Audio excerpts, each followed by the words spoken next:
Welcome back to Nintendo K channel. I am Danny. Today is my game overload for August, September. These 2 months I gather a bit of games that I'm really interested into. You know, a lot of them I have never played before. So as part of being on Nintendo Switch, playing with Nintendo Switch, I had a chance to get accustomed to many franchises and series that I've never played in my life. So it's a good opportunity, especially third parties are embracing Nintendo Switch with tons of games. And for that is a win for anyone who owns the system itself. So let's start things right away. It's SNK Heroines Tag Team Frenzy for Nintendo Switch. This one is a very unique game that when I first saw it revealed, obviously the cover, it speaks for itself. It's a lot of the girl characters from SNK universe and fighting together. It's really, it's a lot of fun. I played a lot of the arcades back with SNK, like Metal Slug, just the name, that one's like, that comes to my mind right away. But of course, this game spans a lot of franchise for SNK, and to have all the girl heroines coming together and brawling each other, it looks a lot of fun, and something that I thought at first, to be honest, I was playing with this, I was using it for the Hori fight stick. And I realized that you couldn't finish off a character. Usually you would have a fighting game would have a gauge on top, a bar, and you deplete that bar and you defeat the enemy. But actually, it's kind of like a system where you staggered the enemy at the end and you had to perform a finishing move. So it was quite a difference. So, and the thing I realized that with the fight stick, I could not do that. I actually had to use a regular Nintendo Switch Pro controller, but from what I played, it looks a lot of fun, and I enjoyed it for what it is, and I kind of recommend it. If you guys are into the SNK universe, this is a game for you. The next game is Coda Princess EX, or Coda Princess X, whichever way you want to say it. This is actually a new franchise for me as well. I was kind of interested into looking into it. It's like a beat 'em up. With RPG in there. So I mean, I love the look of it. The artwork looks fantastic from the case, and of course it's a Nightcrawler's release. You guys know that Nightcrawler's put a lot of extra goodies in there, so it's weighty from the case itself. So I like the fact that they put a lot of attention to detail of a physical release, and also having a bonus in there. Sometimes they have a soundtrack or maybe a poster, whichever the case is.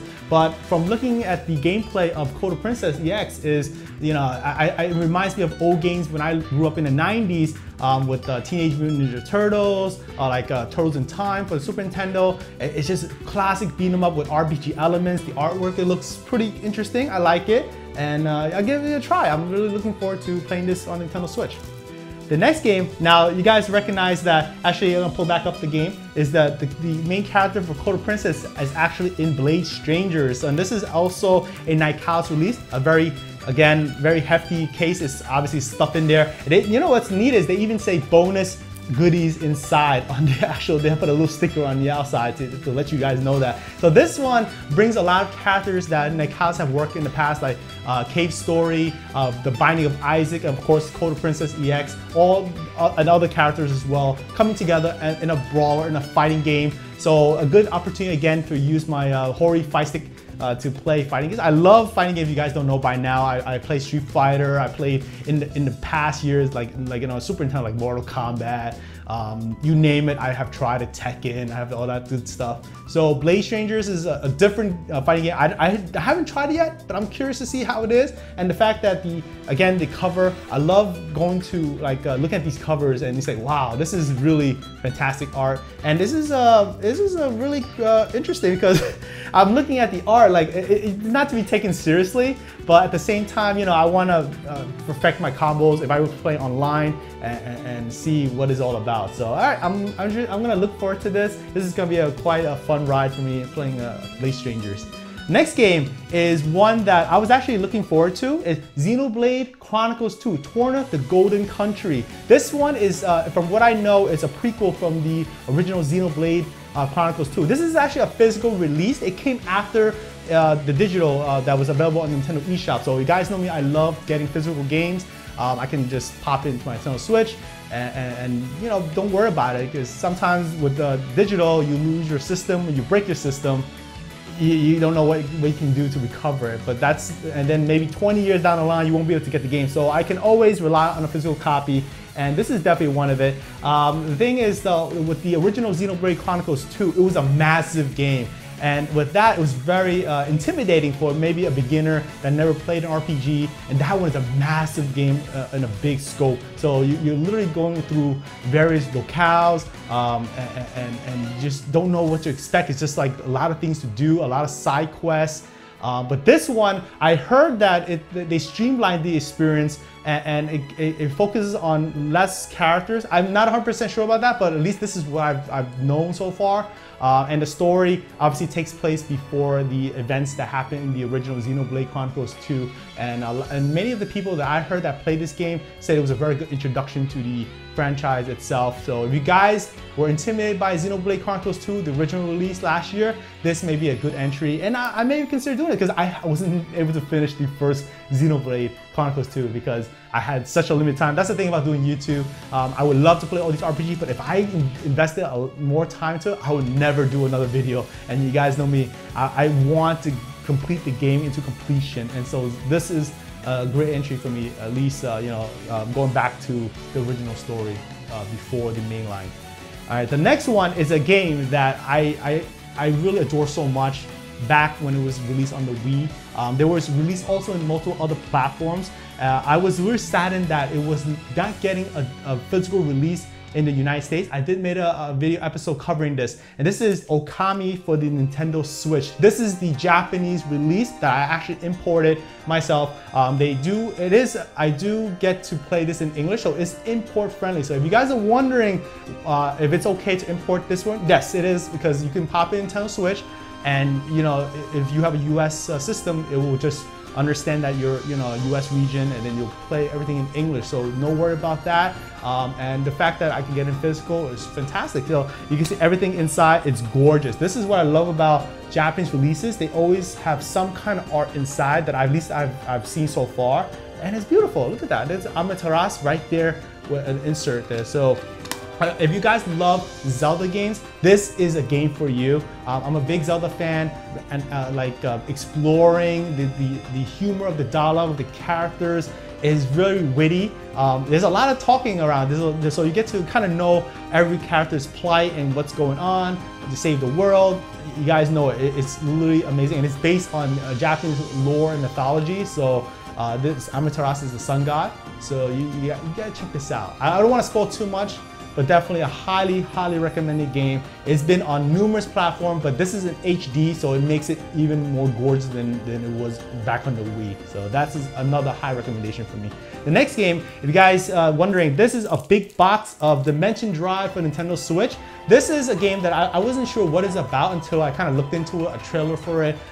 It is actually a shmup or shoot 'em up. I'm a big fan of them since the early days on the Super Nintendo, like Gradius 3, even Ikaruga on the Nintendo GameCube, the release on that system. So I love the fact that you can just go into play a game, get focused into the action. Bullet hell shooters are crazy, have a lot of things going at you. This one's a little bit more relaxed. Sometimes I don't want to get too crazy, but I like the fact that it's a shmup. And this is a limited edition. I had to import this. This is actually not available in the United States, but this is a big box. Just give you guys a look at that. This is from Asia, just to get you guys a hint that I had to get this imported. It is available at the Nintendo eShop. You guys are curious, but I like the look of it. The action looks pretty intense. The dialogue looked like you get engrossed into it. So I'm gonna give this a try. Dimension Drive. The next game is one that, if you guys love Fire Emblem, and I thought, let me give it a try. That is God Wars: The Complete Legend. This is another collector's edition. It's a big box, and it's gorgeous. You guys look at the back of that. Look at this art. This is what enticed me to get these type of games. It's beautiful, and the art is just, I'm a sucker for these things. So I thought, give it a try. I haven't played a tactical RPG for a while, like Fire Emblem. This is more in that vein. It does take place in Japanese lore and mythology as well.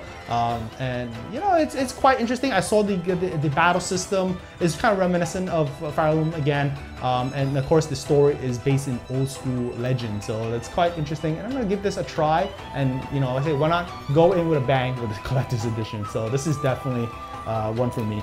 The next one is my crown jewel for the last 2 months, and this is one that I actually was able to get with Evelyn at the Nintendo New York store. We went there was an event, for Monster Hunter. If you guys already know by now, that is Monster Hunter Generations Ultimate for Nintendo Switch. I was able to get an autograph by one of the key people in producing the game. So we actually, you know, he was gracious enough to sign posters, you sign a game, you sign pretty much his previous works. But you know what? I decided to go for the latest game, and this is gonna be my, I'll be honest with you guys, this is my very first Monster Hunter game. I had never been into it because I didn't understand it. It's a massive following on it in terms of people getting together, hunting these creatures, these enormous creatures in game. They can take hours. It depends on the complexity of it. I did try the demo, and I saw that the lure is the thrill of the hunt. That's what I noticed this game. I mean, there's RPG elements into it,